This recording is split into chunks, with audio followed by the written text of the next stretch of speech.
Hello everybody and welcome to another Transformers third party review.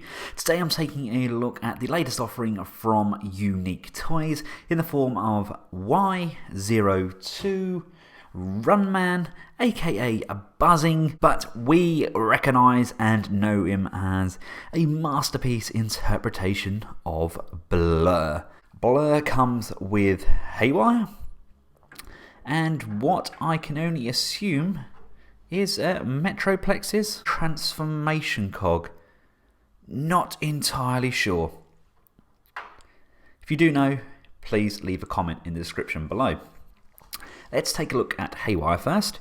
I don't actually know what the Unique Toys official name for Haywire is, but there he is. He's quite highly detailed. Haywire is a good, solid target master with a fair amount of articulation. The head does not move. The arms are on balls with a bend at the elbow. There's a waist swivel. Thighs come out, forward, back. Nice deep bend at the knee. No real pivoting or anything on the ankles, because this section here is all fixed up so he can transform into a gun. He's a good size as far as target masters go. I don't have many of the humans to compare him to because they're all in my box already en route to my new home in Canada. I do, however, have one of the Masterpiece Daniel Spikes, who in Headmasters, kind of like the Rebirth, they were the same size, weren't they? So either he's really too big or he's really too small, but either way, they're all going to look good. He's going to be transformed into his weapon mode anyway for the best part of my display.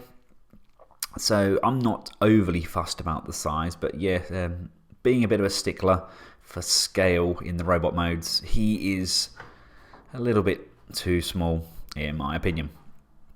Right, let's take a look at Blurr himself. They have absolutely nailed it. That is spot on for the G1 toy resemblance. That is gorgeous. People were saying, oh, I think it should have wheels. No, I personally don't. I think it looks cracking how it looks as it is. The colours are beautiful, really nicely done. It's just got a very sleek, curvaceous design, and it really does just look like the G1 toy. He does come with a standalone weapon, which can be unplugged. This can peg into either side of this back section here.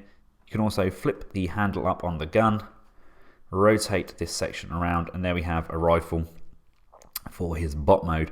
But as you can see, this is in two sections. So I'm not sure whether this can be used as two separate weapons or not.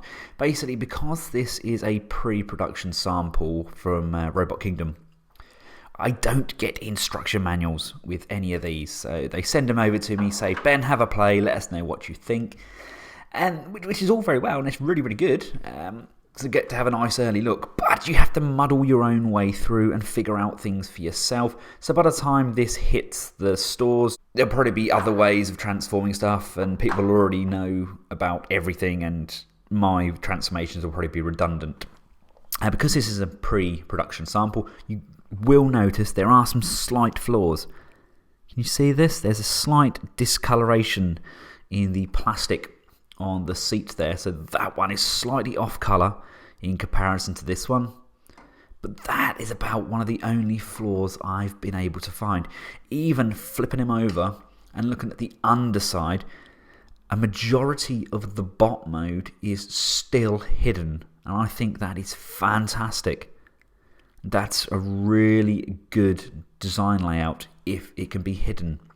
You don't have to have this section out at the front of the nose. If you choose not to, you can just flip that back in and that tucks into the underside here. Just to do that though, you will have to split these sections and then bend them down individually. For some reason, because they're tabbed, they don't like to go down together. These sections are spring mounted. I'm sure there is a reason for that. I know it's to allow for the joints to turn. I'm not really sure why they spring mounted, and maybe a friction joint would have been substantial enough, but it works really nicely. And they've also included detailing underneath these sections here. I mean, they're in essence just elbow guards, and they didn't have to include kind of this circuitry, but it's a nice touch. They haven't gone over the top like we got with the SXS overclocking. I thought he was too detailed and he didn't really fit the aesthetic of the Masterpiece line. Whereas this, it's kept the simplicity of the G1 toy, but given us a Masterpiece style transformation, which is one of the key points in my personal opinion. Now to put Haywire in Blurr, you want to just flip open his legs like so, flip that round like this, and he's basically going to kneel. And where there's these two grooves on his knees, they're going to slot down in here, and his feet just tuck into these two little holes here. So we can slide him in, and there we go. That's him sitting in his seat. Like I say, the seat is actually a very, very substantial size, that area there, so the human figures would fit quite nicely in there. I've got the Masterpiece Spike and Daniel that came with Magnus, and they would look absolutely amazing just kind of tucked down in there. Or maybe the Art Feather Goldbug that he came with, that Chip figure. Maybe slide Chip down in there. I mean, whatever happened to Chip? He just kind of disappeared, didn't he? They finally had a strong disabled character, and then they just got rid of him and replaced him with Carly. Maybe Chip is Carly. Just for a quick scale comparison, here he is with Masterpiece Red Alert.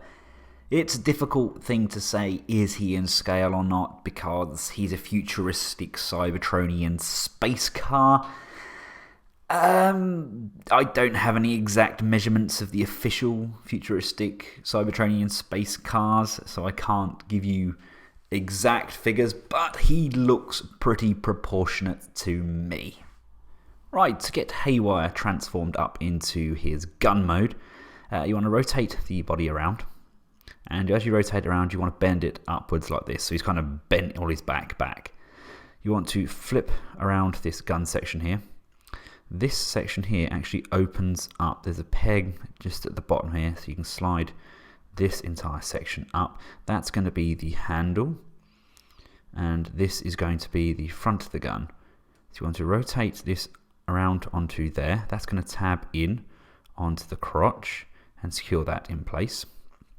You then want to rotate the torso around, rotate this section around, so the head is underneath, and you've got this hole here.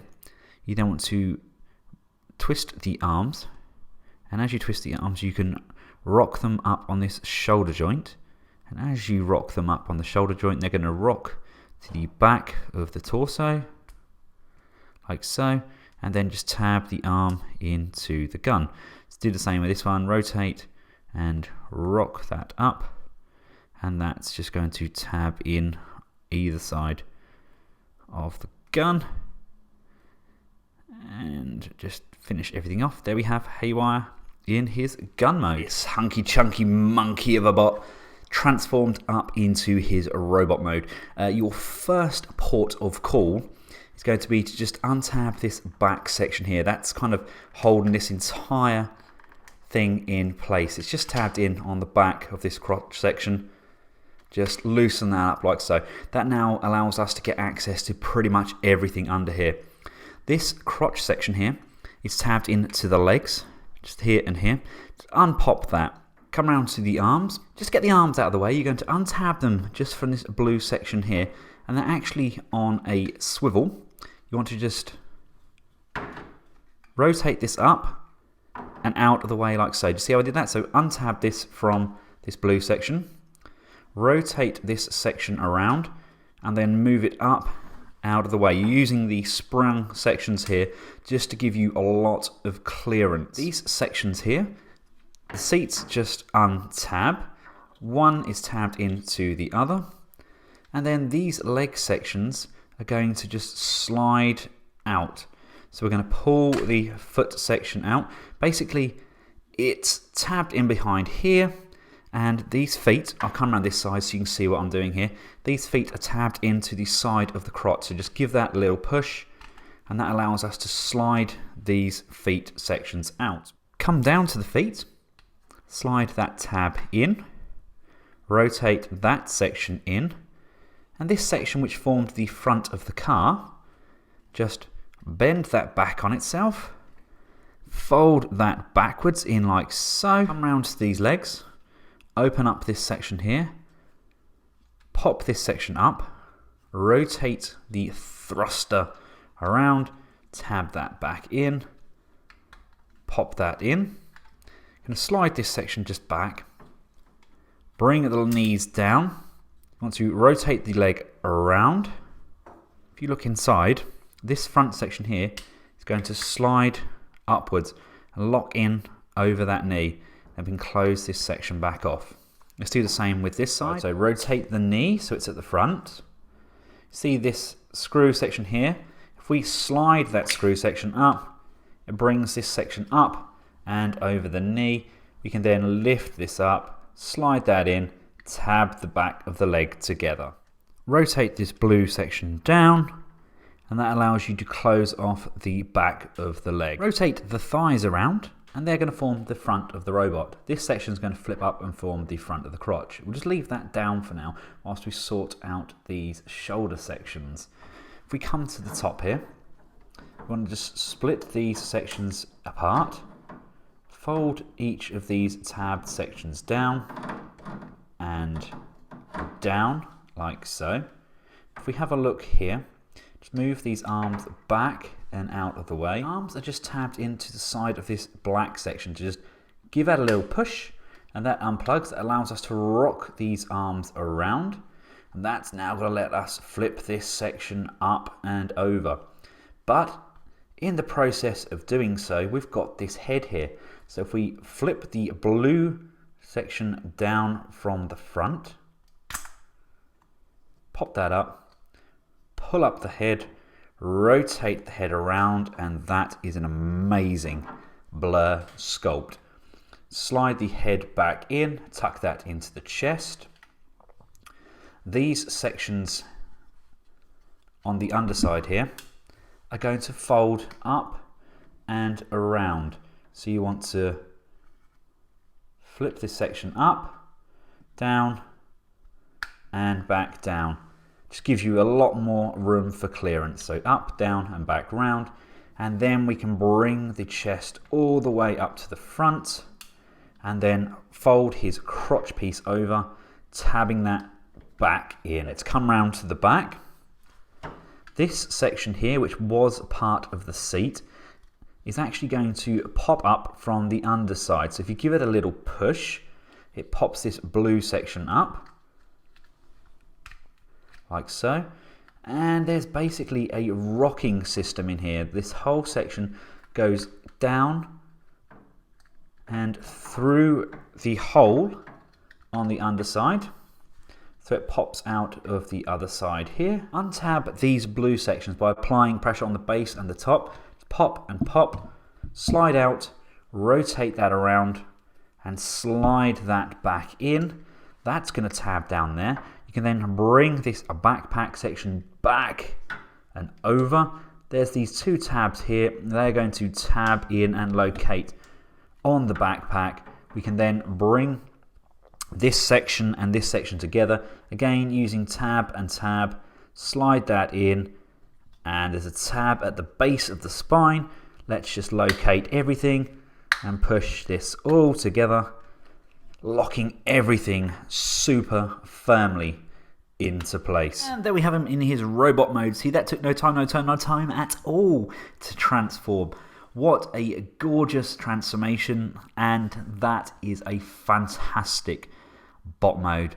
In my opinion, this is just my opinion, this is probably one of the very best figures that Unique Toys has done. Now, it's actually surprising because you may or may not be aware, Unique Toys is a brother and sister company to DX9. The DX9 designer basically helps design for Unique Toys. This strikes me as much more of a DX9 style figure than what we've got from Unique Toys. This is very much on par with the likes of Carry with regards to the plastic quality, but it does have a much better paint scheme. It's kind of very similar to what I got with Tyrant. It's fantastic. And the sculpt, I don't know who they've got doing the head sculpts, but Tyrant was amazing. And wow, their Blurr is incredible. Let's take a closer look. I mean, just look at the detailing on that head. Those eyes themselves are absolutely gorgeous. It is literally, they've kept a G1 accurate vehicle mode and given us an almost perfect G1 animation bot mode. It's incredible. I really do take my hats off to them. They've done a tremendous job. Let's take a quick look at the articulation whilst we're looking at that gorgeous head. The head is on a pivot, it goes up and down. That's a really good range of depth there as well. The head can go left and right, go full exorcist on us. They've given us a nice deep bend there. We've got a much better range than what we got with Carry. We've got so many teeth there on those arms. Not a fan of the weapons. I'll get to that in a second. I'll just move his gun for now. You've got so many teeth on that ratchet there, so we can literally get so much range and it can lock into place at so many points. We have got double jointed elbows on a masterpiece figure, finally. We've got such good range there. Lovely little spot there for the Autobot logo. Nice little touch. We can't forget the Autobot logo, can we? The waist does rotate quite freely. No ab crunch movement there, because obviously all this section here is folded and compressed. I initially effed and blinded about the crotch section. I thought, oh, they've given us a fixed crotch, but they haven't. It does move forward, and it moves forward all of the way as well. So we've got a really nice range forwards and backwards, out, thigh swivel, double jointed knees as well. And we've got some pivot on the foot. Not a vast pivot there. I would have liked a little bit more from that. But all in all, it's blinking marvellous. We've got forwards and backwards. Let's just go back and address the issue with these hands. Now, they do rotate. And the fingers are split. The pointing finger is all on the same pin as the others, but it is separated. So we can bring the finger out like so, and you can point with a curved finger. Unfortunately, most of the third-party companies copy Takara, and they have the pegs on the inside of the hands.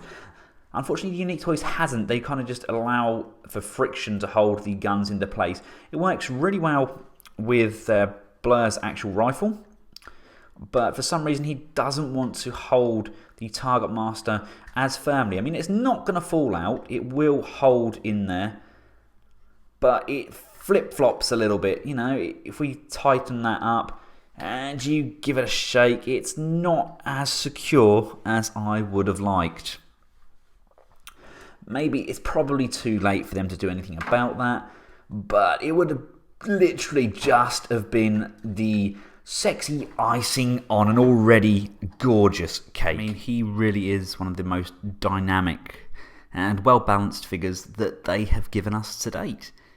He can strike some awesome poses. Oh, as previously mentioned, I don't have a huge variety of masterpiece figures left to compare him to because they are all in transit to Canada.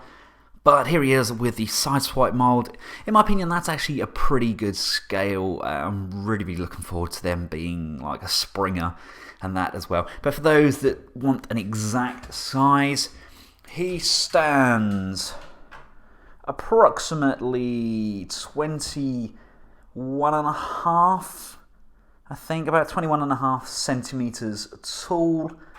And width-wise, from shoulder to shoulder, we're looking about 10 centimeters across. So he is a good, substantial size. Just a tad shy of carry and height, but an amazing figure nonetheless. So there we have it, guys. That was Unique Toys Buzzing, aka Fastman, aka Blurr.